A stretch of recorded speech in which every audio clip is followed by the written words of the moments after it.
போஸ்டரை பார்த்து மக்கள் திமுக ஆட்சியை கட்டிலே அமர்த்தினார்கள். அண்ணா மறைவுக்கு பிறகு திரு கருணாநிதி முதலமைச்சராவதற்கும் 1971 இரண்டாவது முறையாக திமுக ஆட்சி அமைப்பதற்கும் காரணமானவர் அண்ணாவின் இதயக்கனி நம்முடைய தலைவர் பொன்மனச்செம்மல் புரட்சி தலைவர் எம்ஜிஆர் அவர்கள். ஏற்றிவிட்ட ஏணியை எட்டி உதைக்கும் வகையில் அன்று முதல்வராக இருந்த திரு கருணாநிதி கணக்கு கேட்ட காரணத்திற்காக கட்சியிலிருந்து நம்முடைய தலைவர் எம்ஜிஆர் அவர்களை வெளியேற்றினார். அன்று ஊழல் ஆட்சியை எதிர்த்து பொன்மனச்செம்மல் புரட்சி தலைவர் எம்ஜிஆர் அண்ணா திமுகவை தொடக்கினார். ஆணவ செருக்குடன் இருந்த திமுகவை வீழ்த்தி முதல் தேர்தலிலே ஆட்சி பிடித்தவர் நம்முடைய தலைவர் புரட்சி தலைவர் எம்ஜிஆர் அவர்கள். எம்ஜிஆர் தான் அவர் உயிரோடு இருக்கின்ற வரை திமுகவால் வெற்றி பெறவே முடியவில்லை. புரட்சி தலைவர் எம்ஜிஆரை பற்றி இன்னும் சொல்லிக்கொண்டே போகலாம். இதயக்கனி மட்டுமல்ல, நாடோடி மன்னன், 1000ல் ஒருவன், மலைக்கல்லன், மர்மயோகி, உலகம் சுற்று வாலிபன் போன்ற படங்கள் ரீரிலீஸ் செய்தாலும் பிளாக் பஸ்டர் ஹிட் அடிக்கும் திரைப்படங்கள் எல்லாம். புரட்சி தலைவர் எம்ஜிஆர் இறந்த பிறகும் புரட்சி தலைவரின் புகழ் மங்காமல் தங்கமாக சொலித்துக் கொண்டிருக்கின்றது என்பதற்காக இதயக்கனி திரைப்படமே ஒரு சாட்சியாக விளங்கிக் கொண்டிருக்கின்றது.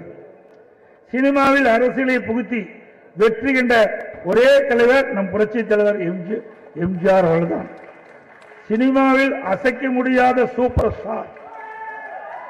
அவர்கள் நிஜமாக உச்சத்தில் இருந்தபோது சினிமாவை விட்டு அரசியலுக்கு வந்தவர். சினிமாவை பள்ளிக்கூடம் போன்று மாற்றியவர். தன்னுடைய ரசிகர் தன் திரைப்படத்தை பார்த்து கெட்டுவிடக்கூடாது என்ற நல்ல எண்ணம் கொண்டவர்.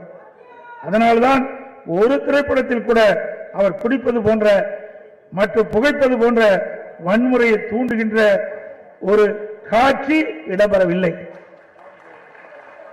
தலைவர்கள் அறிஞர்கள் சொன்ன கருத்தை எல்லாம் சினிமாவில் எளிமையாக சொன்னார். அதனாலே எம்ஜிஆரை வாத்தியார் என்று அன்போடு மக்கள் அழைத்தார்கள். இன்றைக்கு யாரோ திரைப்படத்தில் நடித்துவிட்டு எம்ஜிஆரை போல் கனவு காண்கின்றார். ஒருபோதும் கனவு நனவாக.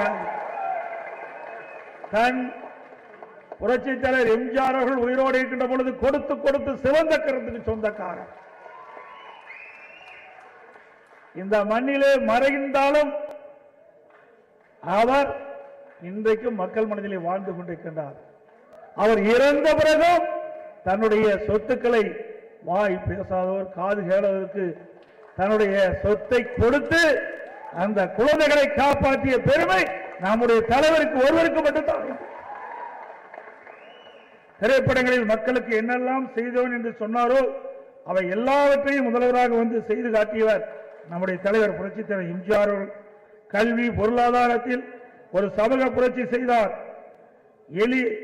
ஏழை எளியவர்கள், பொருளாதாரத்தில் பின்தங்கியவர்கள் உள்ளிட்ட அத்தனை தரப்பு மக்களையும் உயர்த்துவதற்கு 68% இடஒதுக்கீடை கொண்டு வந்தவர் நம்முடைய தலைவர் புரட்சி தலைவர் எம்ஜிஆர் அவர்கள். தான் உழைத்து சம்பாதித்த சொத்துக்களை எல்லாம் அள்ளி அள்ளி கொடுத்து கலியுக வள்ளலாக வாழ்ந்து காட்டியவர். அதனாலே ஒவ்வொரு குடும்பத்தினரும் இன்றைக்கு நம் மனதிலே உள்ளத்திலே சாமியாக அவரை வைத்து பூஜித்துக் கொண்டிருக்கின்றோம்.